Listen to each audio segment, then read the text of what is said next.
Boa noite, pessoal. Boa noite a você que está aqui com a gente. Muito obrigada pela sua audiência. Mais uma semana, o mundo do trabalho mudou. E agora? O que nós vamos fazer? Hoje a gente vai falar sobre os rumos da educação e os profissionais do futuro. A gente vai falar também sobre as possibilidades que nós temos em relação às profissões do futuro. Isso mesmo. Existem profissões que sequer estão no nosso radar, como eu tenho um amigo que costuma dizer. E como é que a gente vai se preparar para isso? Como os nossos jovens vão se preparar para isso? A gente vai receber o Manuel Furriela, que é reitor da FMU, não é? Uma faculdade muito conceituada em São Paulo, e também o Antônio Firmino, advogado, professor universitário.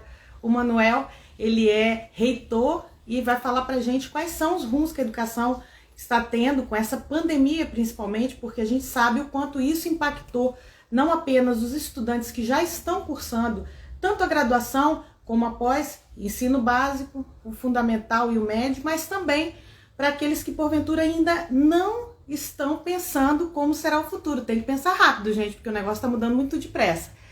Olá, Manuel, eu já estou vendo você aqui, já vou te adicionar, vamos ver cadê o Antônio Firmino. Vamos ver se eu vou chamar o Manuel primeiro, que ele já está aqui conosco. Vamos lá. Sejam muito bem-vindos, todo mundo que está entrando aí. Estou te mandando convite. Olha, tá dizendo que você não pode participar? Como assim, gente? Manuel, o seu Insta, ele é privado? Será? Vamos ver aqui, o Antônio está aqui com a gente. Vamos ver se o Antônio entra. O Antônio está entrando. Dá uma olhadinha aí, Manuel, por gentileza. Eu estou te mandando o convite. Ou então me manda o convite você, porque está dizendo não pode participar. Boa noite, Antônio. Tudo bem, Karina? Boa noite. Tudo. Eu estou chamando aqui o Manuel e não estou conseguindo colocá-lo na nossa conversa. Está acontecendo a mesma coisa que aconteceu naquele dia com a Kátia. Como é que você resolveu? Será que está no privado dela? Não Dele? sei. Não sei. Pode ser Deixa eu isso. chamar ele também aqui. Vamos ver se ele vai agora. Tá dando que não pode entrar. Olha, Ah, meu Deus. ele acabou de sair de uma entrevista na TV Gazeta. Mas ele já está aqui com a gente. Já Ele tá já aí, está né? assistindo a gente. Eu vi que ele falou, entrei. Pois é. Deixa eu ver. Deixa eu mandar um outro tipo de convite aqui para ver se ele vai. Vamos ver. Ah, eu acho que agora vai. Manuel, olha aí. Entrou. Ai, que maravilha, que ótimo. Boa noite, seja bem-vindo. Oh, que bom que você entrou. Desculpa, eu estou te chamando de você. Eu posso ter essa ousadia? Pode me chamar sim. Ah, então tá bom. Antônio, muito obrigada por você ter intermediado essa nossa conversa. E o doutor Manuel, professor Manuel, como é que você quer que eu te chame? Manuel mesmo, Manuel Furriela. Pode chamar Manuel mesmo? Veio na correria, estava dando uma entrevista, não é, para Denise? Isso, para Denise TV Campos, Gazeta. sobre o governo Biden, lá do presidente Ah, americano. maravilhoso. Bom, então eu vou passar a palavra logo para vocês, porque a gente tem uma live com muitos temas interessantes. A primeira coisa que eu vou colocar para todo mundo que está nos assistindo, aliás, eu quero agradecer muito a nossa audiência sempre querida. Semana que vem, se Deus quiser, a gente bate 100 produções de live. Então, isso significa que a gente está aí com uma caminhada em um ano, com 100 participações em live. Eu fico muito feliz com tudo isso. O Antônio é um grande parceiro nesse projeto. E eu quero fazer uma provocação para os dois. O Antônio Firmino, professor universitário já há muitos anos, e o Manuel também, assumindo aí a função de reitor de uma faculdade super conceituada, com muitos desafios do campo da educação e do mercado de trabalho. Queria saber de vocês dois, como é que vocês estão vendo essas novas mudanças que nós estamos tendo e mais? Como a pandemia está impactando os nossos futuros profissionais. Sejam bem-vindos, o mundo do trabalho mudou e agora? Eu primeiro? Professor Manuel? Fique à vontade. Bom, eu só queria boa Quero noite. que vocês Boa se noite, Karina. apresentem, né? Boa noite, Karina. Boa noite, Manuel. Não consigo chamar de professor, doutor. Boa noite, Manuel. É um prazer enorme estar aqui com vocês novamente, né? Com você, Karina, novamente. Principalmente hoje, que nosso convidado é o ilustre reitor da Faculdade Metropolitana Unidas, né? FMU para os mais íntimos, né? Faculdade essa que me formei, a minha graduação em Direito foi pela FMU e depois voltei como professor, né? Lecionei na FMU, tive que sair por incompatibilidade de horários, mas lecionei um tempo na FMU, uma faculdade de renome, né? Tá o ranking dela é altíssimo, então é um prazer estar aqui falando com o reitor dessa faculdade, da qual fiz parte, né? Fiz e faço parte ainda, né? E eu tenho aqui, Karina, você fez aí uma provocação, e eu tenho uma provocação também para o professor Manuel, já que ele é reitor da faculdade, né? Então, nós sabemos que, assim, a maioria dos estudantes brasileiros, eles são dos estudantes universitários, a maioria da faixa C, D e até da faixa E, né? E aí veio a pandemia, né? Ou seja, todo mundo batalha para pagar os seus estudos, e veio a pandemia, veio essa pandemia que nós vivenciamos aí, e com a pandemia vieram as inadimplências nas universidades particulares, né? E a evasão. E aí eu queria saber do professor Manuel o que as faculdades, o que as universidades têm feito, principalmente a FMU, para poder captar esses alunos, para poder trazer esses alunos de volta para a sala de aula. Né? Esses alunos que simplesmente falam assim, olha, não dá mais, a gente não consegue mais. Né? O que as faculdades, qual o projeto para que esses alunos voltem à sala de aula? Né? Bom, boa noite, agradeço o convite. É um prazer debater aqui com o Antônio, a gente já se conhece há muito tempo, sempre papos muito agradáveis, muito interessantes. E aqui a gente tem essa oportunidade usando a tecnologia, o Instagram. Estou muito contente, agradeço a oportunidade. Nós tivemos aí, por conta da pandemia, um grande desafio. Primeiramente, foi como oferecer as aulas para estudantes que não podiam ir presencialmente ao campus, porque nós temos as restrições determinadas pelas autoridades do Estado de São Paulo e da Prefeitura. Né? Primeiro vieram restringir a quantidade de pessoas por sala de aula, mas logo, mais ou menos no meio do mês de março do ano passado, há um ano e 2 meses atrás, nós tivemos uma determinação de total impedimento de que nossos alunos fossem para os campi, né, para todos os prédios. A gente entende, a pandemia ela causa essas restrições, ela tem caráter viral, que tem altos problemas de contaminação, então veio essa situação. Então, o primeiro desafio, qual foi o primeiro que nós tivemos naquele momento? Como oferecer as aulas se elas fossem presenciais. Então, nós investimos numa tecnologia, adquirimos um produto que permitiu com que as aulas fossem remotas e não EAD. Porque muita gente confunde o EAD, né, a distância, com o remoto. O ensino à distância também existe há algum tempo, agora foi acelerado, né, porque a gente está optando por essa condição, né, mas as aulas ficam gravadas, elas têm materiais fixos.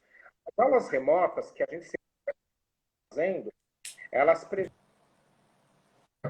que a gente crie um ambiente virtual, né, onde os alunos e professores eles entram numa sala de aula no mesmo horário na qual o aluno entraria na sala presencial. Então, ele vai lá para a sala virtual e o professor dá aula lá. Tudo bem, muito bonito. Agora, imagina, 70 mil alunos e 1.200 professores já tendo que operar dessa forma. Nós treinamos os professores, eles foram incríveis, entenderam o momento, se para funcionar dessa forma, e assim nós continuamos trabalhando em formato remoto. E aí vieram outros desafios, né? Está comigo não só o curso de Direito, mas todos os cursos com cargo da reitoria. E alguns cursos mandam aulas que são práticas. Então, a gente tem, por exemplo, a medicina veterinária, gastronomia. Então, nós nos organizamos, adquirimos alguns outros produtos tecnológicos com aulas laboratoriais também à distância. Conforme a pandemia, vocês devem lembrar, o ano passado baixou um pouco, Aí nós fizemos as aulas práticas só as essenciais, presenciais mesmo assim, com uma quantidade muito pequena de alunos em sala, obviamente pelas restrições que a gente aceita, entende e cumpre, né? Mas a gente teve um desafio. Para nós, o quê? Com que a gente se desafiasse a aulas de outra forma. E trouxe uma grande reflexão. O que era um desafio virou uma oportunidade. Os alunos, eles têm aproveitado essas aulas remotas. Então, graças a Deus, está tudo correndo muito bem nesse aspecto. Aí veio outro desafio que vai muito na pergunta aí do Dr. Antônio. Qual que é o problema que ele mencionou? A pandemia, ela trouxe uma crise econômica enorme. Isso impacta no bolso dos alunos. Nós somos uma instituição privada, né? Temos das mensalidades que os alunos pagam. Nós não temos outra fonte de receita, né? Qualquer outra empresa. Os alunos foram impactados, muitos perderam emprego, muitos familiares. Nós somos uma instituição tradicional. Boa parte das mensalidades elas são pagas pelos pais, né? A gente ainda segue o nosso perfil de aluno desse tipo, né? Impactados pelo desemprego ou por redução de remuneração. Muitas pessoas têm negócios próprios e a rentabilidade, por exemplo, de quem tem comércio, tem acompanhado, né? E ela tem sido muito, mas muito impactada. Nós criamos um plano de apoio, um seguro universitário. Então, nós conseguimos conduzir financeiramente, estamos atravessando muito bem essa situação. Há um impacto? Sim, há um impacto. Mas o principal, né, por conta do cargo que eu ocupo, é que a gente está continuando. Quem é professor sabe quão importante é isso. Então, a gente continua ensinando, lecionando, e os alunos, eles também se adaptam. Mais do que a gente que é professor, a garotada sabe usar a tecnologia de uma forma incrível. Mas os nossos professores, os mais antigos, estando aí, então a gente operacionalizou. Estamos andando muito bem na parte acadêmica e nós conseguimos para ajudar os alunos nesse momento também financeiramente. E justamente pensando nisso, professor, eu vou lhe chamar de professor porque os professores, eles se chamam assim, então não tem jeito, né?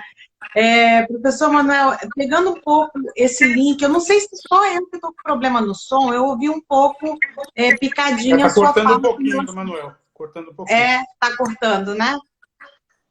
Tá dando um delayzinho, então. Acho que agora vai melhorar.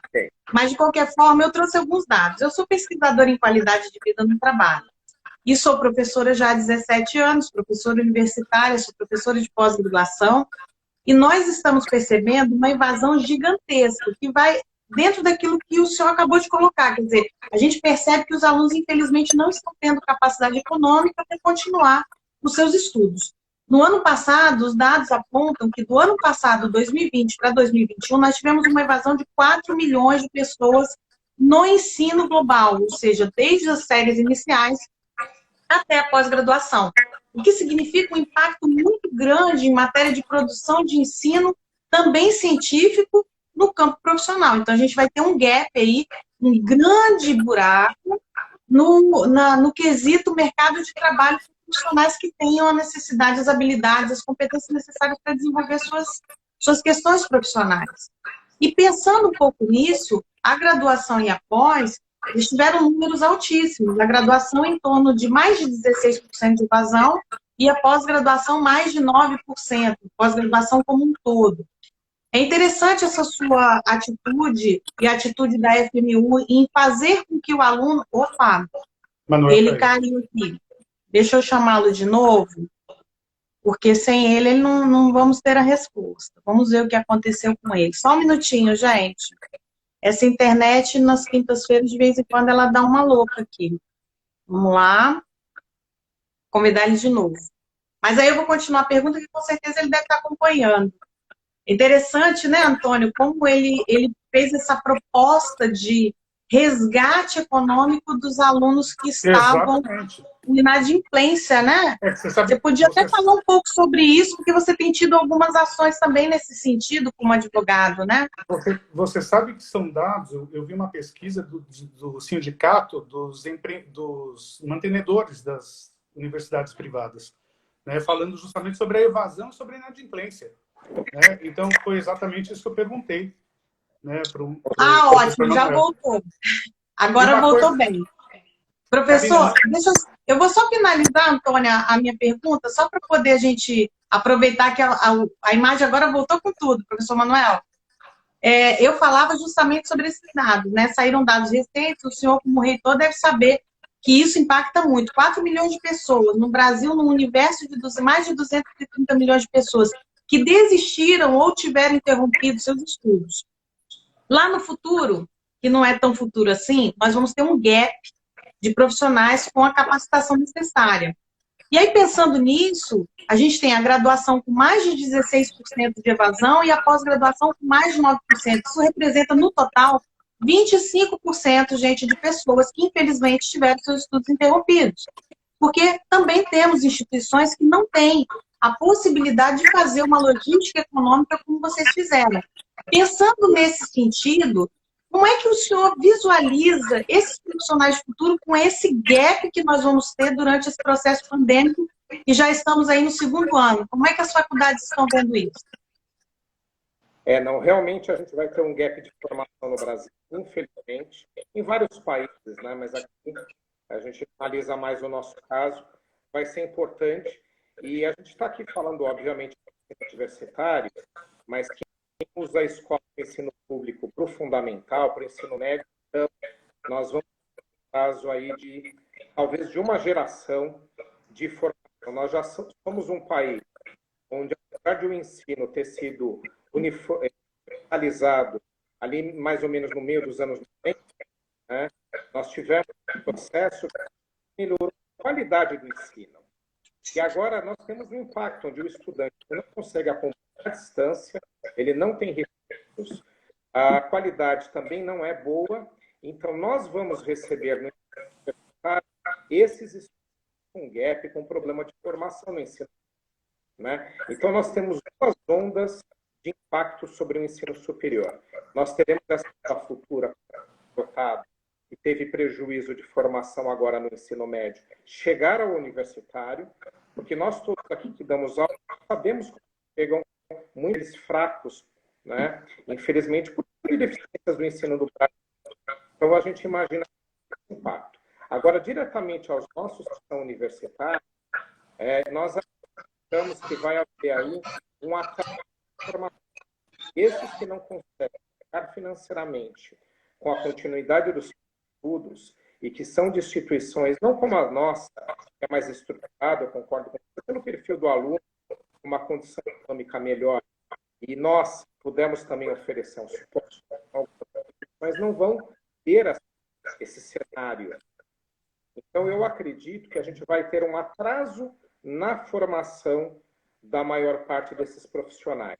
Então, do ensino superior para agora é um atraso, e a segunda onda vai ser receber alunos do ensino médio impactados pelo gap de formação. Então, são dois impactos superior que nós vamos ter que trabalhar para equacionar. Vamos ter que usar aulas de curso, recursos adicionais, resgate dos nossos alunos de agora. E acho que deu uma travadinha de novo. Principalmente. Acho que deu uma travada. Travou você. Voltou. Antônio, você tinha uma pergunta? Não era uma pergunta, Karina. Eu queria só pontuar a primeira fala do professor Manuel, quando ele falou do ensino remoto, né, que a FMU instituiu aí justamente para poder salvar os alunos, né, da falta de aula da pandemia. Seria muito interessante, eu acho que o professor Manuel deixou bem claro, quando ele falou ensino remoto. Porque esse ensino remoto, muito se pergunta, Karina e Manuel, para mim, mas será que o ensino à distância vai prevalecer? Né? Assim como o home office, quando a gente fala de home office, nas nossas Exato. lives, nas suas lives Mesma aí, coisa. muito se pergunta, será que o ensino à distância vai prevalecer? O que a gente precisa deixar bem claro, né, Manuel, é que esse ensino que você falou é um ensino remoto emergencial, né? O ensino à distância, que as pessoas perguntam sempre, sempre existiu, né? Já é um modelo de ensino que já vinha sendo adotado por muitas universidades, só que estruturado, né? O que deixou alguns professores assim desesperados foi justamente esse ensino remoto emergencial, porque muitos se viram, como no home office, Karina, que você sempre fala, né? Muitos se viram em casa, né, com seus próprios equipamentos, dando aula, né? Eu conheço professora que não tinha condições e teve que comprar um notebook assim, com urgência para poder dar aula, né? Então é isso que a gente precisa deixar bem claro, que o ensino à distância, quando as pessoas me perguntam, não sei se o professor Manuel concorda com isso, o ensino à distância é aquele ensino realmente estruturado que algumas universidades já vinham adotando, né? E que esse é o ensino remoto emergencial, né? E aí eu tenho realmente uma pergunta para o professor Manuel. A Karina acha, o Manuel, que o home office não vai sair mais, né? Não, Eu sempre discordo dela. não, não é isso, não. Depois eu tenho direito à réplica. Não, mas ela acha assim, que a maioria das empresas agora... Eu falo que não. Eu falo que o homem é um ser social. A gente precisa conviver, né? E você acha que esse ensino remoto ele vai prevalecer? Esse ensino remoto não, ensino à distância. Eu acho que vai avançar. A gente já percebe isso no EAD, que eu já fiz aqui a diferença do remoto com o EAD, né, com vocês.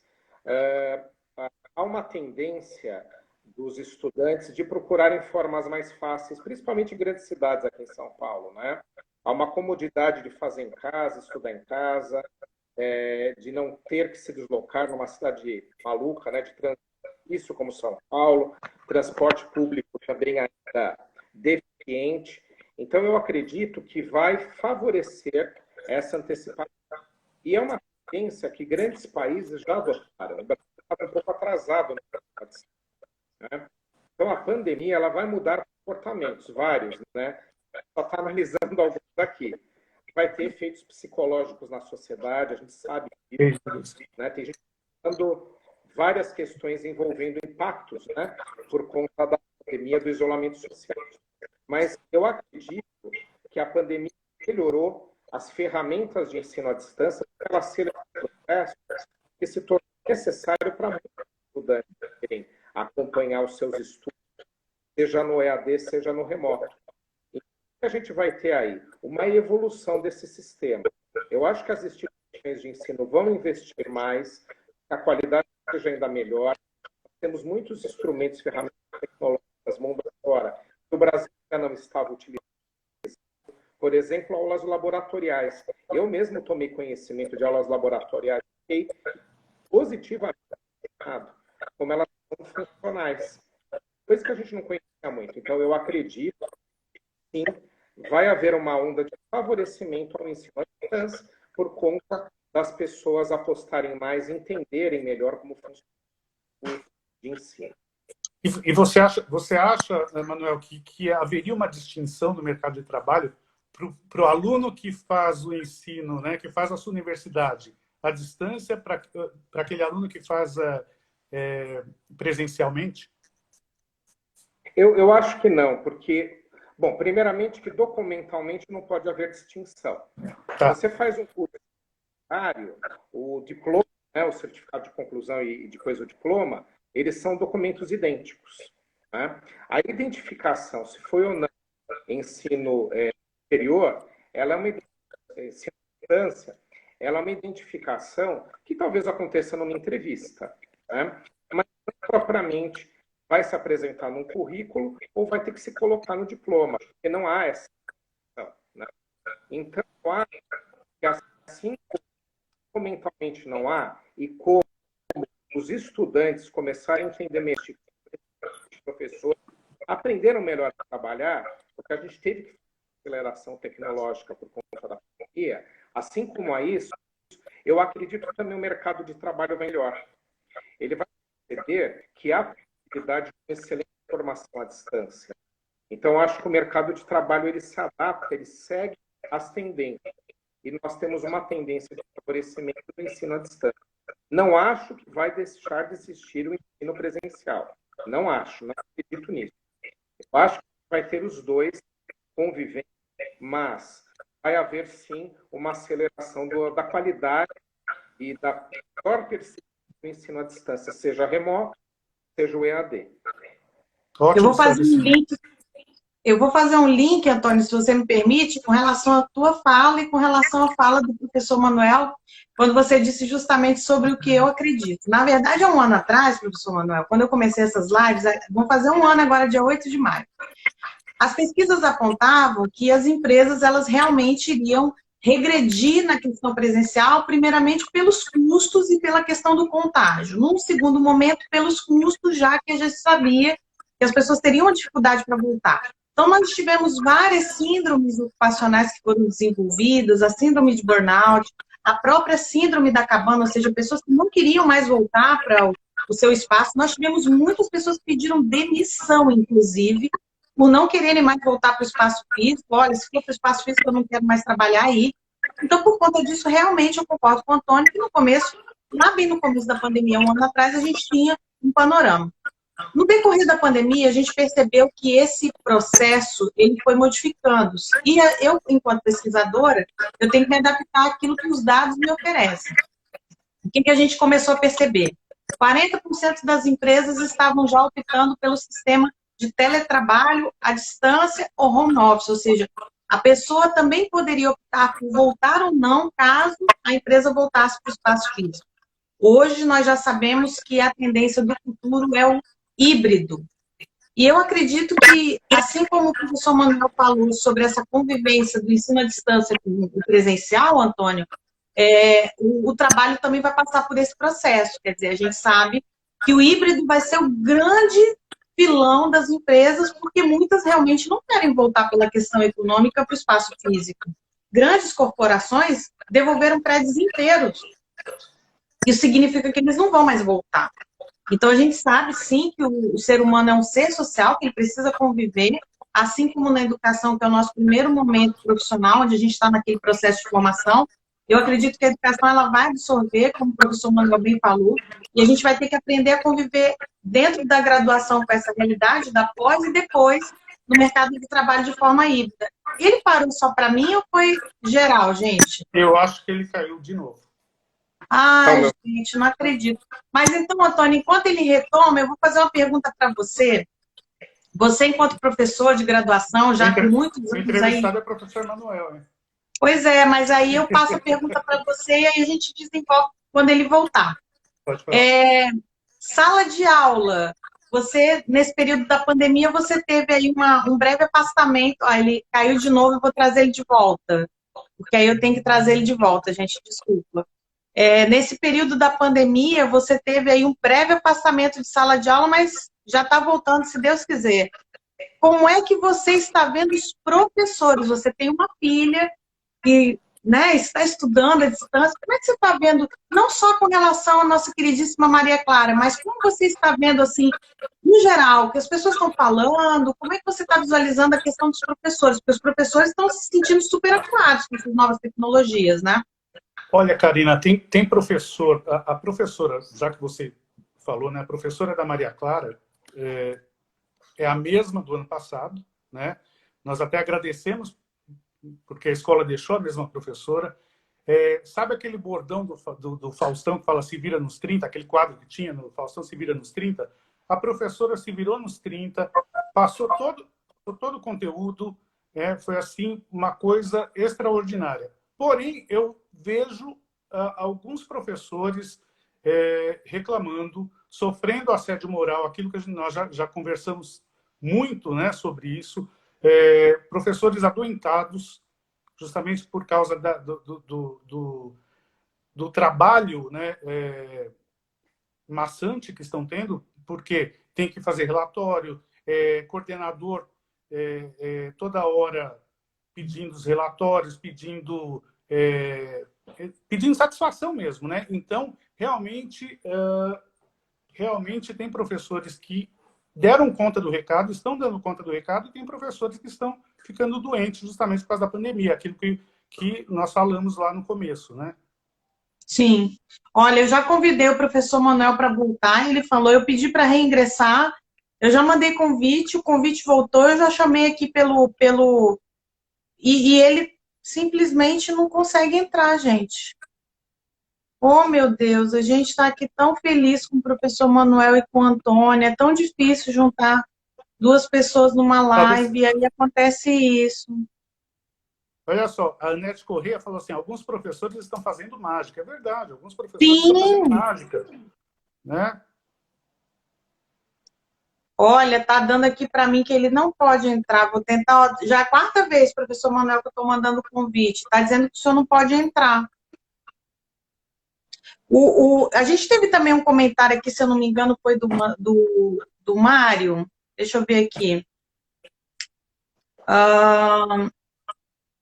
O Orivo Júnior, ele colocou aqui, esse ensino remoto pegou muitos de surpresa, pois além das dificuldades que apareceram com a pandemia, tiveram que aprender a estudar remotamente, ter disciplina, e isso não é fácil. Professor Manuel, o senhor está convidado, tem alguma coisa que está acontecendo aí.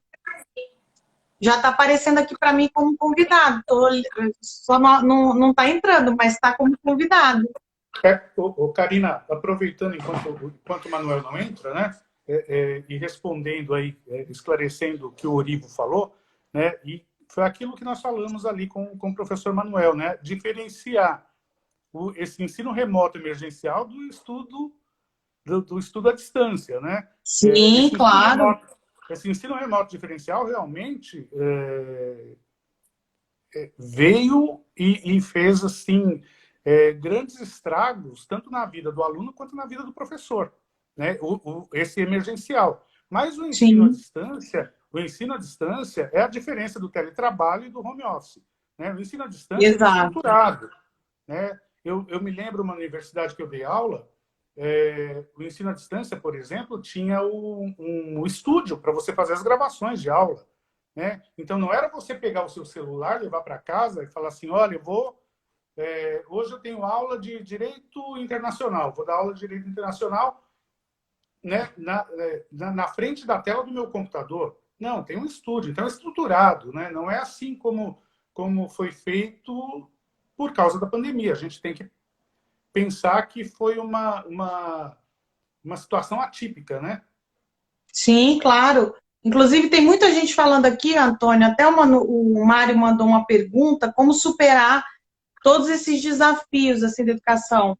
Eu estou aqui mandando incessantemente convite para o professor Manuel, o convite não está mais voltando e ele não consegue entrar, gente. O que aconteceu? O pessoal aí, não sei, ele está aqui como convidado. Professor Manuel, o senhor está como se eu estivesse na live. Dá uma olhadinha. Se tiver um convite meu aí, recusa que eu vou lhe convidar de novo. Estou mandando direto e não está indo.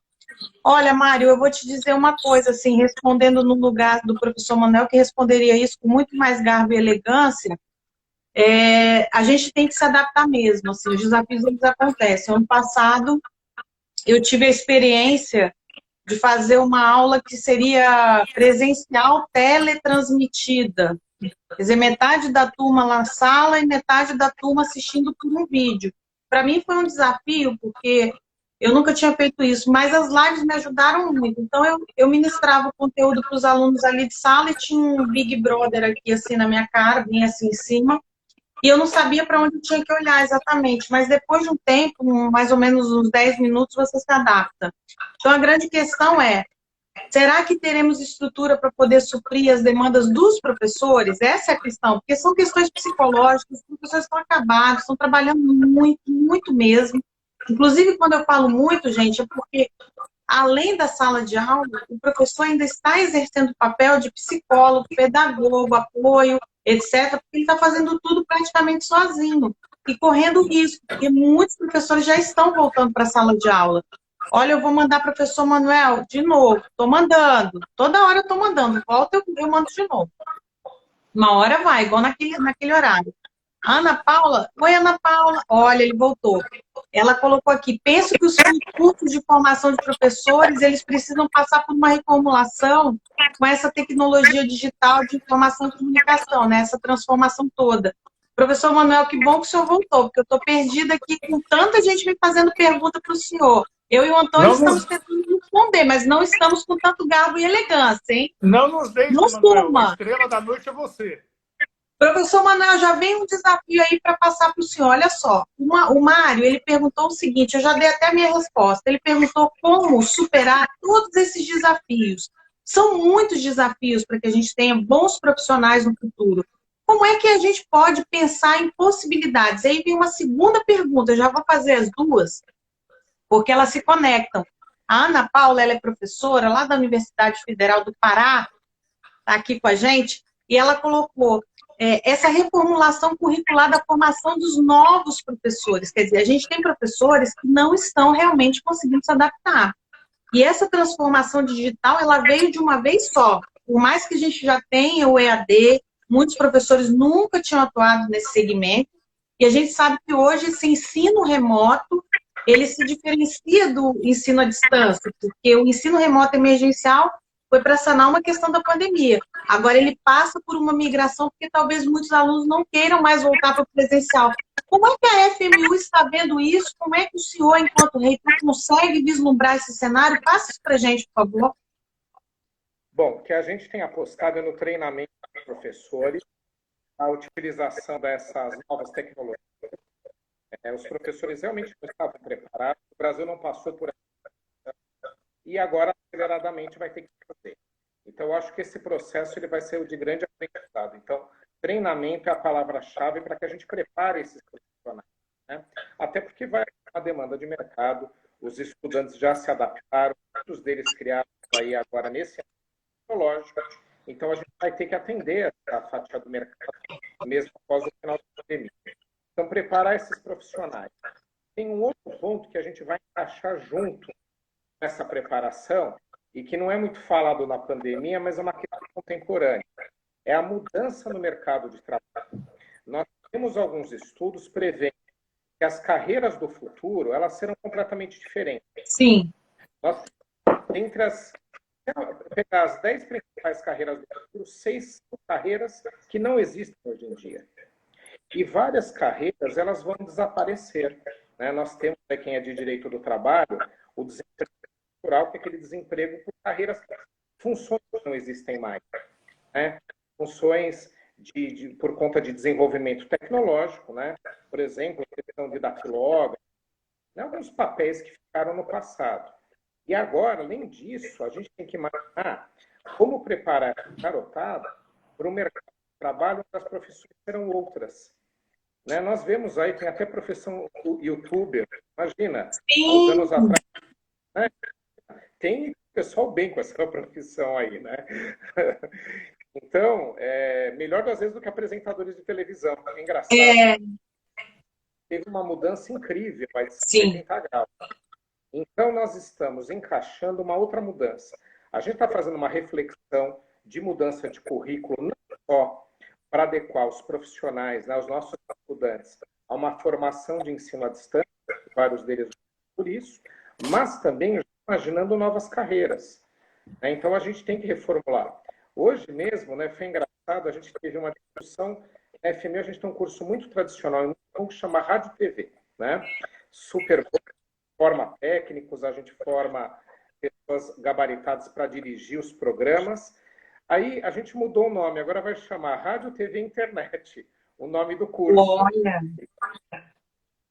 E o nome do curso é outro, né?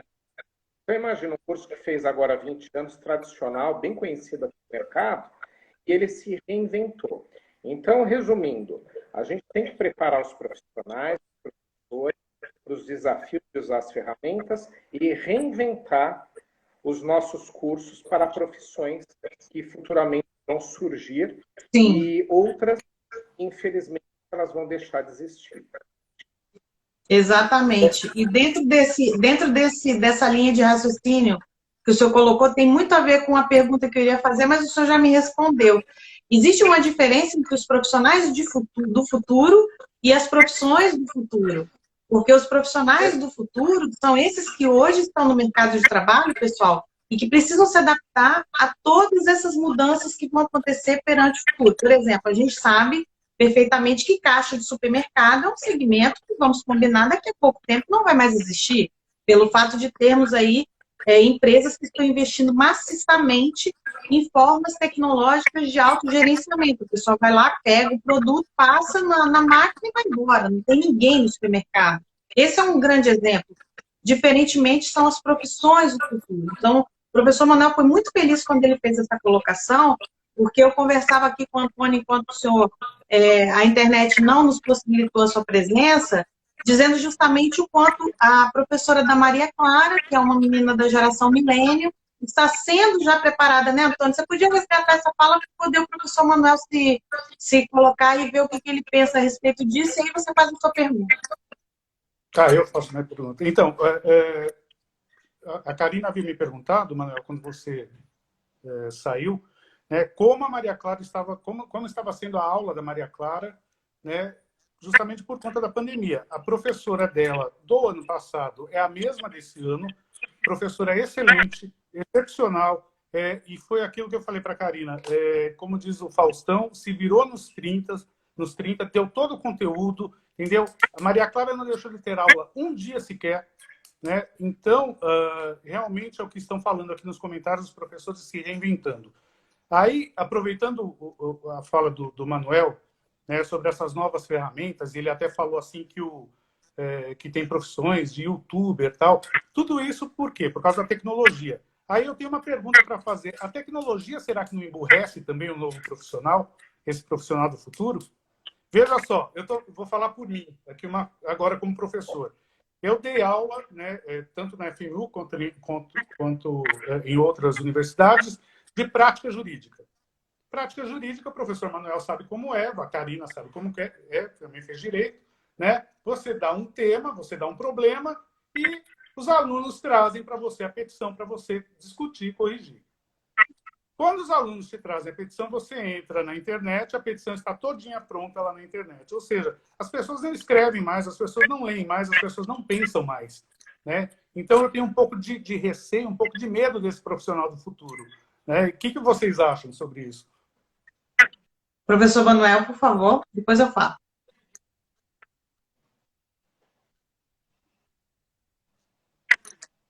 Isso aí. Não dá para ouvir. Toda vez, isso daí não mudanças que acontecem na humanidade, toda vez que uma outra gripe, uma outra grande pandemia, que foi a gripe espanhola, 3 anos atrás. O impacto foi enorme, aliás, a quantidade de mortes foi muito maior, né? Foram 54 milhões de mortos no mundo todo, um mundo com uma população menor que a gente tem hoje, né? Então, o impacto, na época, foi gigantesco. Então, as sociedades tiveram que se reinventar. As crises, elas também têm esse impacto de desafiar a humanidade com a sociedade e ter que se reorganizar. Por outro lado, que ela tem que ser bem trabalhada. Como ela gera como de facilidade, ela não pode substituir ela não pode substituir a inteligência, e ela tem que ser uma ferramenta para que a evolução da sociedade, não o contrário. Então, a internet, por exemplo, ela traz para todos nós um acesso a informações gigantesco, né? Eu lembro quando eu era criança, né, que meu pai, né, é de enorme, né? Eu nem lembro quantos volumes tinha, acho que 45 volumes, né? Ele atualizar com uma certa frequência, porque aqueles livros ficavam desatualizados, né? Isso porque era a melhor enciclopédia do mercado, né? A Barça, né? Ele tem a última versão lá que ele comprou, está na estante dele, né? Mas quando veio a internet, a gente acesso a uma Barça ali no Google em minutos com conteúdo muito superior, acho que de todos aqueles volumes juntos, né? Que era um acúmulo de conhecimento gigantesco. Então, a tecnologia, ela não pode servir de muleta para a sociedade. A sociedade se acomoda. Ela tem que servir como trampolim para que a gente evolua ainda mais. Você vê aí, né, só para a gente pegar uma coisa tecnológica muito bacana, que em pouco tempo desenvolveram tantas vacinas para a Covid. Se você pegar em períodos históricos anteriores, eram décadas para desenvolver uma vacina. Sim. Né? Porque a tecnologia da vacina, a gente está mais ou menos 100 anos, muito próxima da atual. Instituto de Respeito, nosso Butantan aqui, por exemplo, que é incrível. Né? Então, o que você teve ali? Em pouco tempo, por conta de um conhecimento acumulado, compartilhamento de centros, né, que a mundo afora rapidamente. A gente sabe que essas vacinas tem que melhorar ainda. Mas, de qualquer forma, a gente já não se pode servir para acomodação da sociedade. Né? O conforto não pode acomodar. A tecnologia ela não pode nos deixar parados. Ela tem que continuar sendo para uma evolução maior. Então, é um cuidado que a sociedade tomar, senão ela fica estagnada. Sem dúvida, e eu concordo com as duas falas que vocês fizeram, fazendo algumas ressalvas com relação à questão da tecnologia. Eu sou professora em faculdade de medicina, no curso de pós-graduação. E uma das coisas que os meus alunos mais falam, os que são médicos, e principalmente os médicos que já têm muito tempo de trajetória, porque na pós-graduação a gente geralmente pega uma faixa etária um pouco maior, eles disseram que uma das coisas que eles mais aprenderam na pandemia era como usar o computador por conta das teleconsultas. E por que eu estou falando isso? Porque eu tenho um amigo da minha idade, que não está nos assistindo agora porque está de plantão, mas que ele sempre nos assiste depois no gravado, em que ele me ligou e falou assim, ele me chama de minha irmã, ele falou assim, minha irmã, eu vou precisar que você me ajude aqui numa situação, e a gente fez, eu precisava fazer uma consulta, e ele fez essa consulta comigo, por telemedicina, pela primeira vez usando uma ferramenta que ele nunca tinha usado, porque não tinha tido oportunidade, mas a gente aprendeu junto, foi muito legal, porque para mim também foi um aprendizado enquanto professora, pelo fato de que eu também não sabia como essa ferramenta era utilizada. E daí, no mês seguinte, na semana seguinte, na verdade, eu fui conversar com os meus alunos na pós, e eles falaram assim, nossa, você, enquanto professora que não é médica, está mais avançada do que a gente, porque a gente está tendo muita dificuldade para usar algumas ferramentas. Quer dizer, até mesmo as bases tecnológicas, elas vieram um pouco inapropriadas para o contexto, porque o volume de teleconsultas aumentou muito. Então, o Antônio, quando ele diz essa questão do emburrecimento, a gente não pode ir contra a tecnologia, mas eu concordo com o professor Manuel quando ele diz, a gente tem que entender a tecnologia como algo que seja produtivo. Eu me recordo que em sala de aula na graduação, os alunos ficavam preocupados se eu iria ou não deixar o celular perto deles, porque eles precisavam muito usar o celular na hora da prova. E aí, obviamente, que eu, enquanto professora, também tinha as minhas tecnologias. Então, eu comprei um óculos que tinha visão noturna, eu comprei um fone de ouvido que era de escuta através da parede, eu ia praticamente me espiando da CIA, do FBI, para poder aplicar prova. Porque cada vez mais eles usavam mais tecnologia para poder falar. Então, assim, é uma minoria que faz isso, mas é uma minoria que já nos ensina como fazer para driblar essas situações e fazer também com que o nosso trabalho seja garantido. Porque o nosso trabalho ali é ensinar e aprender, entendeu? Então, assim, eu vejo a tecnologia como um ferramental fantástico. Eu brinco que o Google é o novo oráculo de Delfos. Eu sempre falei isso, em sala de aula eu sempre falo. Porque, na verdade, tudo que você colocar ali, ele te responde. Então, fica muito fácil, Antônio. Eu concordo com você, eu concordo com o professor Manuel quando fala da questão das muletas. A gente tem que observar isso, que o nosso cérebro está ficando menor do que já era. Aliás, é a minha próxima pergunta, se vocês me permitem. Existem estudos que comprovam que as próximas gerações já terão um nível de inteligência menor do que a nossa geração, por exemplo. Isso significa que o impacto da tecnologia pode estar ocasionando esse resultado. Então, existe essa possibilidade. E aí, parece que não, mas faltam só 10 minutos para a gente finalizar a live. Eu quero deixar essa provocação final e deixo o Antônio fazer a pergunta e quero agradecer a todo mundo que está participando. Muita gente, eu estou impressionada, muito obrigada, com a provocação de uma colega queridíssima que está nos assistindo, que fez faculdade comigo, a Érica, quando ela diz: sobrevive no mercado quem consegue se atualizar. Como é que a gente consegue fazer isso com esse mundo cheio de informação e com tão pouco conhecimento, professores?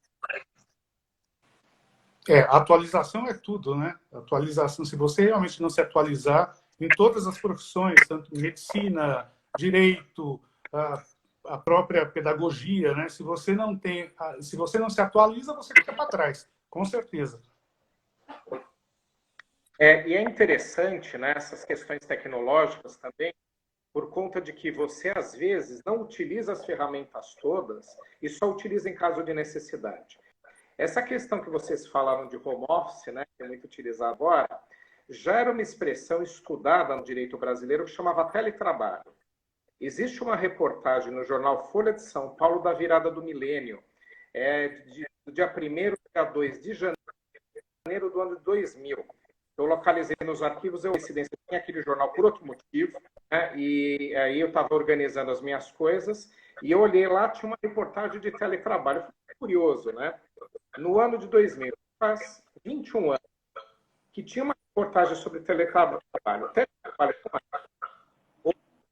Você não tinha o WhatsApp, onde você tinha uma internet engatinhando, porque a internet começou discada, internet discada. De uma forma mais intensiva.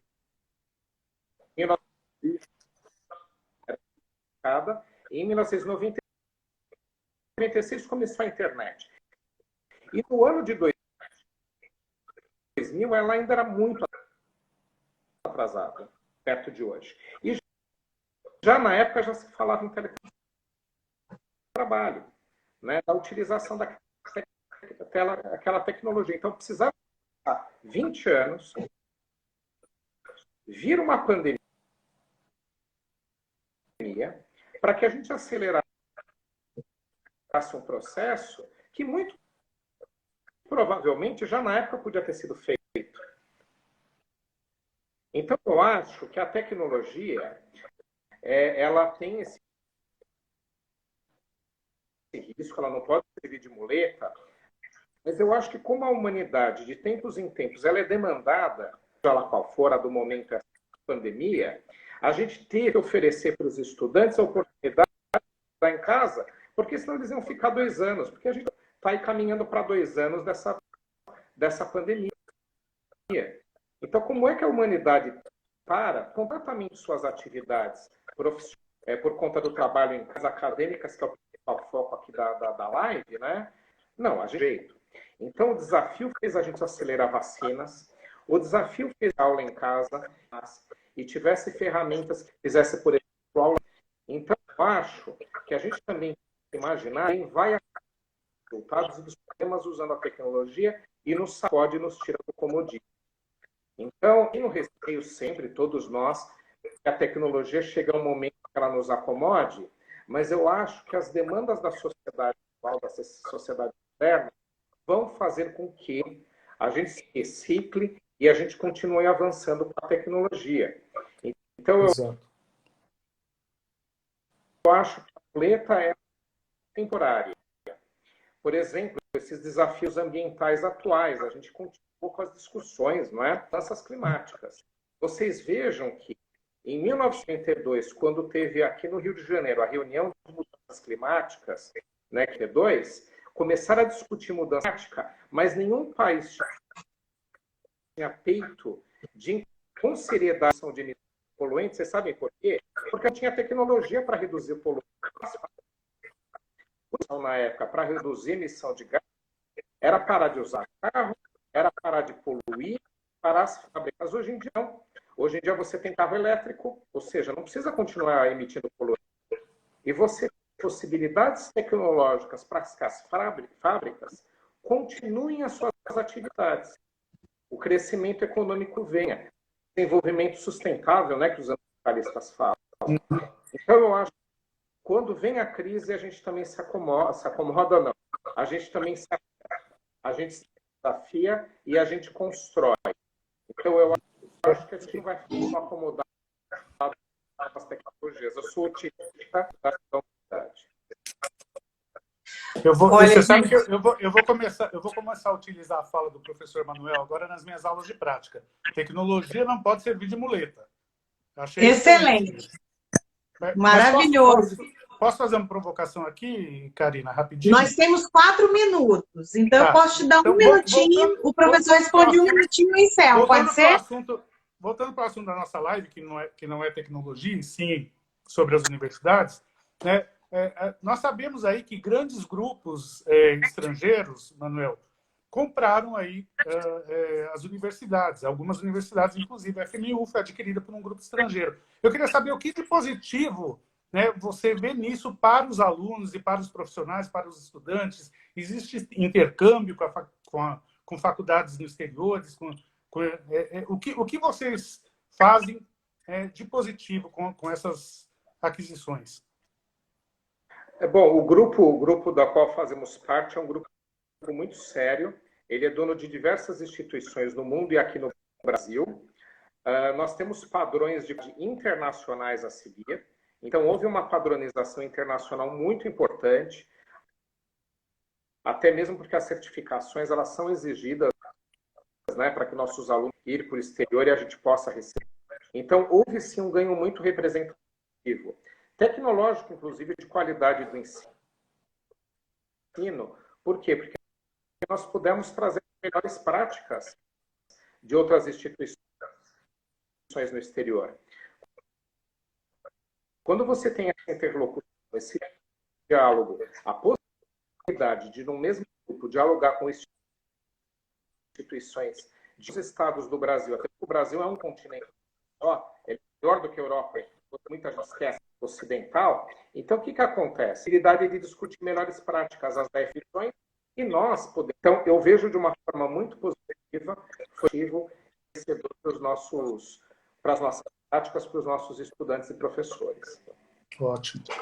Gente, olha, eu quero agradecer muito. A gente teve algumas outras últimas provocações aqui. A Kátia, que está usando o perfil da Maria Clara, que já foi nossa entrevistada também, ela coloca que a Maria Clara ela identificou erros porque ela acessou a internet e devido ao senso crítico super apurado da nossa amiguinha, ela conseguiu verificar que a informação que estava sendo prestada a ela não era a informação real. Ela conseguiu fazer essa análise. E a Carla coloca a facilidade de respostas rápidas e prontas dadas pela internet é sim uma muleta para não exercitar o pensar. Temos que estimular os alunos a serem pessoas com pensamento crítico sobre as situações.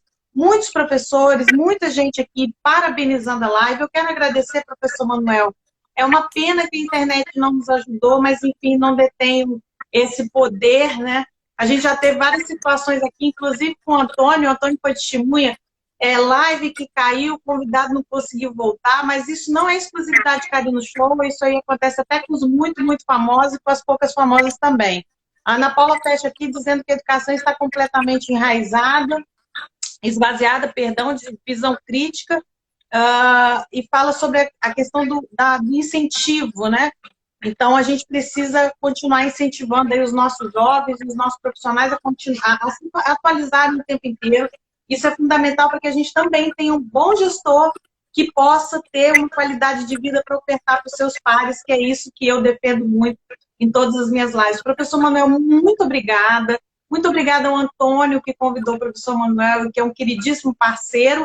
E, gente, eu quero dizer a vocês que eu estou extremamente feliz pela live e por uma coisa que eu vou acabar de contar para vocês aqui agora. Estamos com o nosso seminário de assédio moral, prevenção e combate fechadíssimo. Vai começar na segunda-feira, nós vamos fazer uma super live. Eu, o Antônio e a Flávia Der, que está aqui com a gente nos assistindo, Fala Trabalhista, para falarmos durante toda a semana que vem sobre assédio moral. Eu conto com vocês. Teremos uma participação super especial no nosso começo, que vai ser com a Isabela Camargo e várias outras participações especiais. A Priscila, psicóloga, a doutora Kelly, que vai falar com a gente, a doutora Erotilde, a doutora Ivani. Certo, Antônio? Todo mundo certo? Certinho. Doutora Priscila, psicóloga. Exatamente. Então, olha, eu quero muito que vocês participem. Já vamos marcar uma data para a doutora Daniela Furriela, hein? Isso aí. Então, ó, domingo, às 20 horas, eu, Antônio e a Flávia vamos fazer uma super live para falar do evento. Eu conto com vocês. Semana que vem, reserva a data, porque o negócio vai ser muito bom sobre assédio. O mundo do trabalho mudou e agora, gente? A gente se vê no domingo, às 20 horas, excepcionalmente, e semana que vem toda, muitas lives. Professor, Obrigado, muito Manuel. obrigada. Obrigado, Karina. Obrigada, gente. Boa noite. Saúde para todo mundo. Se cuidem. A gente se vê no domingo às 20 horas. Tchau, tchau. Tchau.